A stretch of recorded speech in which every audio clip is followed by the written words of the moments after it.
이 법률은 헌법상 국민을 위한 기본권 보호 기능을 본질적으로 침해했습니다. 당시 민주당 박홍근 원내대표는 반드시 문재인 대통령과 이재명 상임고문을 지켜내겠다고 공언했습니다.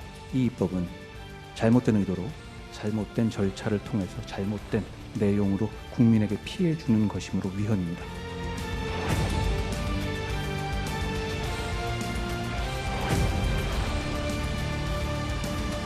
박홍근 원내대표는 한동훈 법무부 장관을 상대로 형법 제307조 제2항 허위사실 적시에 의한 명예훼손죄, 정보통신망 이용 촉진 및 정보보호 등에 관한 법률 제70조 제2항 허위사실에 의한 명예훼손죄 혐의로 고소장을 제출합니다.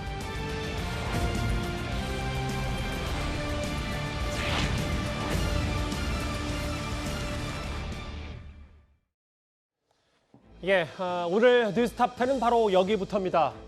야당의 고소에 한동훈 장관이 한 말, 한동훈 법무부 장관과 국회 측이 어제 헌법재판소에서요. 검수완박 공개변론 5시간 동안 공방을 벌였습니다.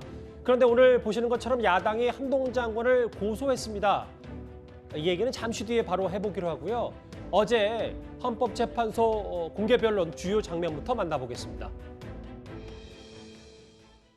일부 정치인들을 지키겠다 공개적으로 선언하고 추진한 입법이 선거교체 직전에 마치 청야전술하듯이 결행된 것입니다. 위장탈당이란 대한민국 헌정 역사상 듣도 보도 못한 반헌법적 행위를 통해서 안건 조정 절차를 조롱하고 무력화했습니다. 선을 넘었다. 대한민국에서 이 정도는 안 된다. 멈출 수 있는 곳은 이제 헌법재판소뿐입니다. 이 법은 황운하 의원이 공공연히 밝혔듯이 검찰사의 증발을 목적으로 추진됐습니다. 헌법의 체계적, 종합적인 해석을 통해서라도 검사에게 독자적으로 수사권이 전속한다 이런 규정을 밝혀내기가 어렵다라는 것이 저희 대리인들의 생각입니다. 당시 입법자들은 수사와 기소의 분리나 사법경찰관과 검사의 관계 등을 입법 정책적 차원에서 논의를 했고 헌법적 차원에서 논의한 사실이 없습니다. 정치적 선택과 결정에 대해서는 사법적으로 심사할 수 있는 것이 아니다. 일단 인터넷을 통해 온라인을 통해서 생중계된 이 얘기부터 먼저 해보겠습니다. 한동훈 장관의 주요 말부터 한번 짚어봐야 될 것 같은데요, 이도원 의원님. 이 모든 국회 거대 야당의 폭주를 멈출 수 있는 곳은 헌법재판소뿐이다라고 얘기를 하면서 일부 정치인 지키겠다고, 그러니까 문재인 전 대통령이나 이재명 대표, 일부 정치인 지키겠다고 정권 교체 직전에 청야전술, 그러니까 초토화 작전 하듯이 결행된 것이다. 범죄 수사를 피하기 위한 법안이다. 또 하나 있죠. 한 장관이 이렇게 얘기했습니다. 위장탈당이라는 헌정사상 듣도 보도 못한 반헌법적 행위다. 절차를 조롱하고 무력화시켰다. 멈출 수 있는 곳은 이제 헌법재판소뿐이다. 법적인 다툼인데도 뭔가 한동훈 장관 입장에서는 공개변론인 만큼 좀 더 쉽고 간명하게 주장을 하려고 좀 노력을 했던 것 같더라고요. 그 가운데서도 청야 전술이라는 용어가 굉장히 눈에 쏙 들어오죠. 깨끗할 청, 그다음에 들야, 들판의 곡식을 다 치워서 적이 먹지 못하도록 하겠다. 괄호에 들어있는 것처럼 이제 군사적으로는 초토화 전략이라고 하는데 러시아가 그 나폴레옹이 침공했을 때 2차 대전 때 히틀러의 군대가 침공했을 때 바로 이 청야 전술, 초토화 전략을 써가지고 적을 물리칠 수 있었죠. 마치 그런 것처럼 아예 정권이 바뀌기 전에 검찰로부터 수사권을 아예 뺏어서 문정권 사람들 수사를 못하도록 하겠다. 이게 입법의 취지 아니냐 이렇게 주장을 하는 건데 이 주장은 단순한 추측이 아니고 지난 4월에 양향자 의원이 검수완박법 안 되면은 문재인 청와대 20명 구속당할 것 같다고 강경파 의원이 본인에게 얘기했다고 증언을 한 바 있습니다. 그리고 일단 이게 일부 보도가 됐었죠. 그렇죠. 그리고 실제로 3월 9일 대선 패배 이후에 민주당이 돌연 이 검수완박법을 강행을 하고 5월 10일 윤석열 대통령이 취임하기 직전에 결국 그 문재인 대통령이 서명을 합니다. 이거는 그 아까 말했던 그 한동훈 장관의 청야 전략이 아니면은 이해할 수가 없어요. 결국 결과적으로는 이제 부패하고 경제 그리고 등 이게 이제 남아가지고 이 부분은 이제 검수 원복한다고 한 장관이 회복은 시키고 있습니다만 일단 헌재에서 검수 완박하려던 그 의도, 그 절차, 그다음에 그 내용 이거는 위헌적이다. 이 부분을 지금 한 장관이 강조하고 있는 겁니다. 청야 전술, 그래 초토화 작전하듯이 기습적으로 결행된 것이다. 당시 청와대 인사 혹은 지금의 야권 인사들 범죄 수사 피하기 위한 법안이다 이렇게 목소리를 높인 한동훈 장관인데요. 그럼 국회 측은 어떻게 맞섰는지. 근데 국회 측은요, 이수근 변호사님, 애초에 법무부 장관 권한쟁의 심판 당사자의 능력과 적격이 없다.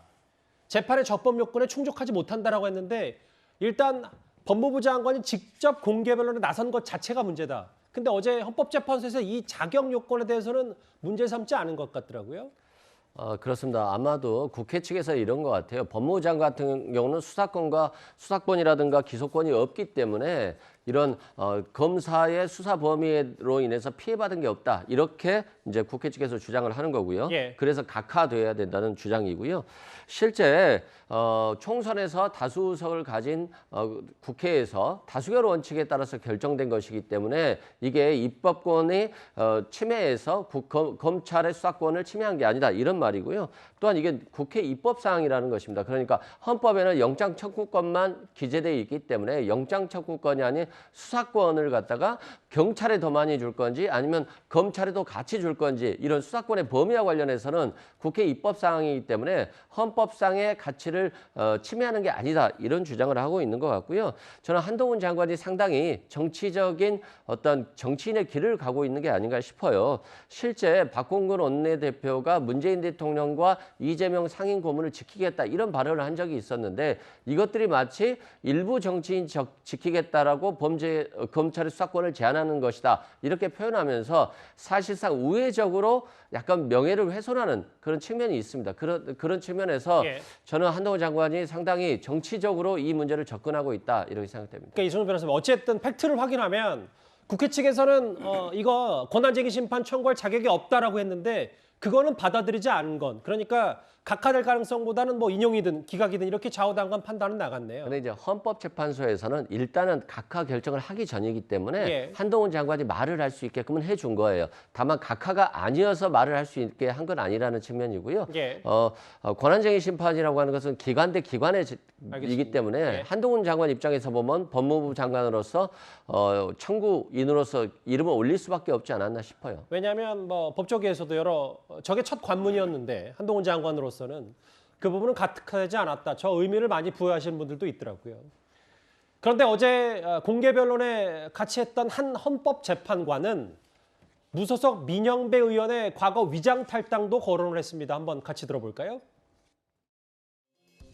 이러한 탈당 행위가 진정 탈당 행위냐 가장 행위냐 하는 것입니다. 가장 행위라고 평가하게 된다면 이 탈당은 효력이 없습니다. 따라서 여전히 특정 정당 민주당 소속의 국회의원을 무소속 의원임을 전제로 안건조정위원회 위원으로 선임함으로써 3대3이 아닌 4대2의 구성을 이미 만든 상태로 가결을 시켰다. 이렇게 평가할 수 있는 여지가 있는 것 아니냐. 다수결 원칙에 위배된다고 평가할 여지는 없는 것이냐 하는 것이 바로 법률적 관점에서의 평가입니다. 저하고 이름이 같은 헌법재판관이시네요. 조수진 의원님. 이종석 헌법재판관의 얘기는 결국은 어제 첫 공개 변론임에도 위장 탈당이 형식적으로 탈당하는 모양새를 취했다. 이게 민주주의와 법치주의를 위배하는 게 아닌가. 이 부분에 대해서는 한동훈 장관 쪽에 손을 들어준 건 아닌지 어떻게 평가할 수 있을까요? 네.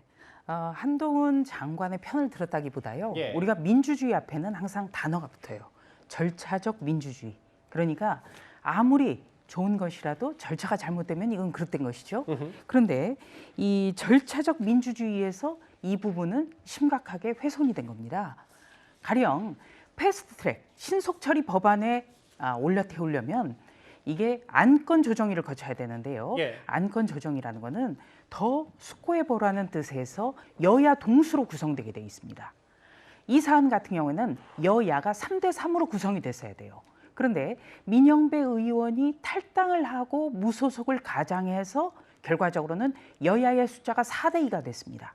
그렇기 때문에 이것은 굉장히 법률적인 절차에 문제가 있다는 거예요. 바로 그 점을 짚었고요. 예. 또 한 가지는 이 위장 탈당이 아무런 문제가 되지 않는다면 제가 한동훈 법무부 장관의 청문회에서도 얘기했습니다만 위장 이혼이라든지 위장 전입에 대해서 처벌할 수 있는 법적 근거가 없는 거죠. 똑같은 거 아닙니까? 예. 그러니까 어떤 목적을 위해서 가장하는 것, 이거는 잘못됐다는 것이죠. 예. 그리고 또 한 가지는 그 법무부 장관은 검사가 아니에요. 검찰 사무 권한을 갖고 있지만 수사 소추권은 없습니다. 예. 조금 전에 국회 측에서는 바로 한동훈 장관은 검사가 아니다. 그러니까 이 수사 소추권이 없기 때문에 이 자리에 설 자격이 없다라는 그런 이야기를 했거든요. 검수완박 권한쟁의를 심판할 그렇죠. 심판 청구를 할 자격이 자격이 안 된다라는 없다. 예. 주장을 했는데 예. 그런 논리라면, 그런 주장이라면 한동훈 법무부 장관이 국회에 와서 법사위에서 바로 이 검수완박의 문제점을 이야기할 자격이 안 되는 것이죠. 그렇기 때문에 이것은 그야말로 주장일 뿐이다, 이렇게 생각합니다. 아까 이종석 헌법재판관은 민영비 의원의 위장탈당 절차적 문제가 있다 이렇게 꼬집었고, 이석대 헌법재판관 이런 얘기를 했어요. 경찰 입장이 잘못됐다고 보나 수사권 문제, 검경 수사권 문제, 경찰을 설득할 방안이 있냐고 했더니 공익도 없고 국민에게 불편을 주고 형사사법 시스템을 훼손하는 개정안은 국민 피해가 강조돼야 된다. 한 장관이 이렇게 얘기를 했습니다.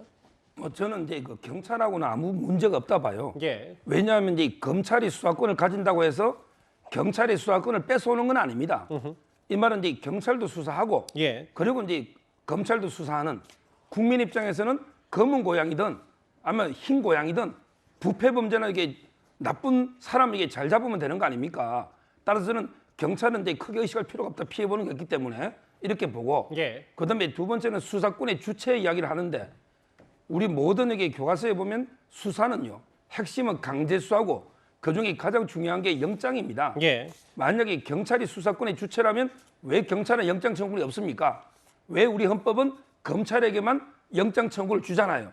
이 말은 이게 우리 헌법을 보더라도 저는 수사권의 주체는 검찰이다, 이렇게 봅니다. 예. 여러 질문들을 헌법재판관으로부터 받은 한동훈 장관입니다. 그런데 어제 대심판정 헌법재판소 방청석에서 변론을 지켜본 한 인물이 있습니다. 바로 누군지 화면 만나볼까요? 정치적 주장을 하러 나오셨습니다. 제가 이렇게 한동훈 장관 거의 모두 사실은 다 듣고 네. 나왔는데요. 결국은 장관은 수사 지휘권을 갖고 있을 뿐이지 지휘 감독자지 수사권의 주체가 아니잖아요. 그렇죠. 제가 아무리 들어봐도 역시 경찰은 못 믿고 대한민국에서는 수사는 검사밖에 믿을 사람이 없다라는 주장으로밖에 안 들리고, 제가 보기에는 뭐 새로운 얘기는 없었다. 어제 물론 국회 측은 변호인단이 대거 등장했으니까 꼭 이 철험의 수석 의원들이 나올 필요는 없었음에도 박범계 의원이 방청석에 앉았고 김남국 의원도 함께했는데 한동훈 장관을 겨냥해서 정치적 주장을 하러 재판에 나왔다. 오늘 박범계 전 장관, 박범계 의원이 이렇게 얘기를 했어요. 글쎄, 그 박범계 전 장관도 그렇고 이제 김남국 의원, 최강욱 의원, 이수진 의원, 황운하 의원, 김용민 의원, 이 철험의 소속 의원들이 아마 직접 좀 변론에 나왔으면 어땠을까? 지금 국회 측은 실질적으로는 이제 야당 측, 민주당 측이죠. 헌재 연구관 하신 분, 그다음에 민변회장 하신 분이 이제 변호사를 맡긴 했는데, 예. 그보다는 아까 제가 말씀드린 그 철험의 소속 그 의원분들이 나오셔가지고 절차와 이제 내용에 대해서도 굉장히 공방을 오갈 점들이 많지만 그 입법 의도에 대해서도 지금 굉장히 우리 헌재 재판관분들도 굉장히 그 궁금해하고 질문하지 않습니까? 그 점에 대해서 만약에 논쟁을 벌였다면은 좀 더 이슈가 명확해질 수도 있었던 것 같은데. 철험의 수석 의원들이 직접 나와서 공방을 벌였어야 된다 이 말씀이시군요. 그렇죠. 뭐 그렇게까지는 아마 용기가 안 났던 건지 아니면 뭐 당의 방침인 건지 한동훈 법무부 장관과 대거리하는 게 조금은 두려웠던 건지 어쨌든 조금 그 보는 그 국민들 입장에서는 아쉬움 남는 건 사실입니다. 저도 이동훈 논설위원과 같은 생각인데요. 박범계 전 장관이 정말 당당하다면 어제 나왔어야죠. 왜 라디오 인터뷰에 나오고 방청석에 앉아 있습니까? 저는 그 자체가 이해가 되잖아요. 예. 그리고 박범계 전 장관이 라디오에서 이렇게 얘기했죠. 법무부 장관은 지휘 감독자일 뿐이다. 그런데 본인은 어땠습니까? 법무부 장관 때 시시콜콜 크고 작은 것을 떠나서 모든 것에 다 간섭한 수사지휘권 행사했잖아요. 이것도 앞뒤가 맞지 않는 것이죠. 수사지휘권이라는 것은 원래는 외압을 막기 위해서 행사하라고 있었던 것입니다. 그런데 추미애, 박범계 이 두 사람, 문재인 정부에서의 법무부 장관들은요, 자신의 입맛대로 재단하고 마음대로 휘둘렀어요. 그래서 문제가 이게 되는데, 개인적인 시각이 좀 많이 담겨 계신 것 같아요. 개인적인 시각이 아니라 사실이 그렇습니다. 다 열거할 수도 있어요. 예. 그런데 여기에 대해서 한동훈 장관은 수사권의 지휘 감독자일 뿐이기 때문에 이런 얘기해서도 안 된다. 자격을 문제 삼는 것은 대단히 앞뒤가 맞지 않다. 저는 그렇게 진단합니다. 예, 일단 알겠습니다. 그런데 첫 공개 변론 다음 날인 오늘 야당은 한동훈 장관을 허위사실 유포에 의한 명예훼손 혐의로 고소를 했습니다. 그러니까 중립을 지켜야 할 장관이 과거부터 어제까지 특정 정파의 입장에서만 발언했다는 건데요. 저희가 화면으로 한번 모아봤습니다. 검찰을 두려워해야 할 것은 오직 범죄자뿐입니다. 지난 5년간 무슨 일이 있었길래 이렇게 명분 없는 야반 도주구까지 벌여야 되는지 국민들께서 많이 궁금해하실 거라고 생각합니다. 오늘 박홍근 원내대표는 한동훈 법무부 장관을 상대로 허위 사실에 의한 명예훼손죄 혐의로 고소장을 제출합니다. 한동훈 장관은 모두 진술해서 일부 정치인들을 지키겠다고 공개적으로 선언하고 추진한 입법이라고 적시했습니다. 지극히 악의적이고 경솔한 내용으로서 박홍근 원내대표 개인의 사회적 명예를 실추시켰습니다. 그러니까 서정훈 변호사님, 민주당이 고소한 이유는 박홍근 원내대표가 했던 말, 문재인 전 대통령과 이재명 대표 지켜내겠다 이 발언을 어떻게 검수한 바가 엮을 수 있냐, 혹은 야반도주라는 이런 표현도 명예훼손에 해당한다, 뭐 이렇게 얘기를 하고 있는 겁니까? 그런데 이거 제가 박홍근 대표가 원내대표 선거 3월 달에 할 때요. 예. 정견을 발표하거든요. 예. 그 문장을 보니까 토시 하나 안 틀립니다. 그때 뭐랬냐면 정치 보복, 검찰 전횡이 현실화하지 않게 모든 걸 걸고 싸우겠다. 반드시 문재인 대통령과 이재명 상임 고문을 지키겠다. 예. 본인이 그대로 한 말 아닙니까, 공언. 이걸 한동훈 장관이 인용한 거예요. 제가 보기 어제 한동훈 장관 발언 중에 사실을 적시한 건 이거밖에 없습니다. 예. 나머지는 자기 생각, 의견이거든요. 예를 들어 이제 그 검수완박이 일부 정치인을 지키는지 아니면 이게 수사기소 불린지 이거는 생각의 차이입니다. 사실은 요 문장 하나밖에 없는 거예요. 예. 따라서 이게 허위 사실이 뭐가 있는지 도저히 납득이 안 되고, 그다음에 두 번째는 무슨 이게 명예가 훼손됐는지 도저히 저는 뭐 일부 정치인의 그 비리를 막는다 이 발언이 박홍근 원내대표나 아니면 이게 누구의 명예를 훼손했는지 도저히 납득이 안 되는 고소다 이래 보입니다. 서 변호사님 납득이 안 된다고 하셨는데 이승훈 변호사님 생각은 어떠십니까? 저는 좀 납득이 가요. 예. 왜 그러냐면 한동훈 장관이 어떤 자신의 주장만 하면 되는데 마치 박홍근 원내대표가 과거에 문재인 대통령과 이재명 상임고문을 지키겠다고 한 발언, 그 발언을 인용해서 검찰 수사권을 제한했고, 그렇기 때문에 마치 범죄자를 비호하게 한 법인 것처럼 만든 거예요. 그러면 민주당의 박홍근 의원을 포함한 민주당 의원들은 범죄자 비호법을 만든 것이고, 그리고 이재명 상임고문과 문재인 대통령이 마치 범죄자인 것 같은 프레임을 씌우는 역할을 하고 있거든요. 그러니까 야당 입장에서 인과관계 없는 걸 엮었다 뭐 이런 말씀이신 그렇습니다. 겁니까? 그런 측면에서 굉장히 부정적인 이미지, 프레임을 엮은 것이기 때문에 이게 허위사실 유포다 이렇게 주장하는 것으로 보여지고요. 예. 법무부 장관은 과거에도 그러지 않았습니까? 법무부 장관이 아무리 당 소속이라 할지라도 너무나도 한쪽에 치우치면 안 된다. 중립성을 중요시한다고 해서 주장했잖아요. 국민의힘에서도. 그런데 지금 한동훈 장관은 너무 정치적 중립성을 위배해서 하는 게 아닌가 싶습니다. 그러니까 이승훈 변호사님 말씀은 명예훼손도 명예훼손이지만 법무부 장관 중립 지켜야 되는데 특정 정파 입장만 대변하는 것도 문제다. 한동훈 장관 가만히 있지 않고 입장을 냈습니다. 제가 한번 먼저 읽어볼게요. 주순희 의원님도 같이 보실까요? 네.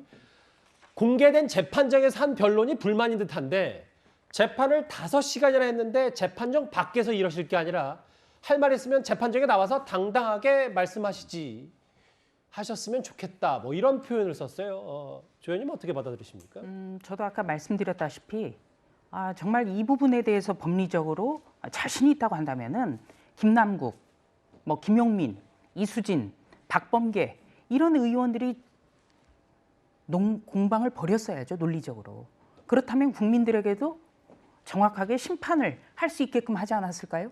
저는 이런 절차를 전부 다 생략하면서 라디오 나오고 또 방청석에 앉아 있다가 이런 이야기를 하는 것 자체가 궁색하기 때문에 저러는 거다 이렇게 생각할 수밖에 없고요. 예. 또 서정욱 변호사님도 말씀하셨지만 무엇이 허위사실이고 무엇이 명예훼손이고 누구를 명예훼손을 했고 누구를 상대로 허위사실 유포를 했는지가 전혀 없어요. 이거 자체가 굉장히 흥미로운 점입니다. 그러니까 우리가 무엇이 허위 사실이라고 한다면 어떤 점이 잘못됐다고 적시하지 않습니까? 예. 그런 내용이 전혀 없어요. 가령 어제 한동훈 법무부 장관이 이렇게 이야기를 했습니다. 이 법은 검찰 수사의 증발을 목적으로 추진됐습니다. 이렇게 이야기를 했거든요. 예. 그렇다면 이런 게 허위 사실이라는 거겠죠. 저분들의 주장에 따른다면. 야당의 그런데 주장에 따르면. 그렇습니다. 그런데 검찰 수사의 증발을 목적으로 추진됐다? 이 얘기는 황운하 의원이 했어요. 예, 맞아요. 그렇다면 황운하 의원이 명예훼손이고 허위 사실을 유포했는가? 그 부분도 저는 묻고 싶습니다. 그리고 법무부 장관 정치적 중립 중요하죠. 그리고 법과 원칙에 따라서 말해야죠. 그러나 우리가 과거를 탓하자는 것은 아닙니다만 추미애 박범계 전 장관 두 분의 언행, 과거에 했던 것 이런 것만 보더라도 무엇이 정치적 중립인가 알겠습니다. 이 부분에 대해서는 더불어민주당이 부끄러워해야 된다고 봅니다. 헌법재판소 첫 변론 다음 날 야당이 한동훈 장관을 고소했습니다. 앞으로도 좀 이 공방이 치열할 것 같은데 첫 번째 이슈 여기서 좀 정리를 해보겠습니다.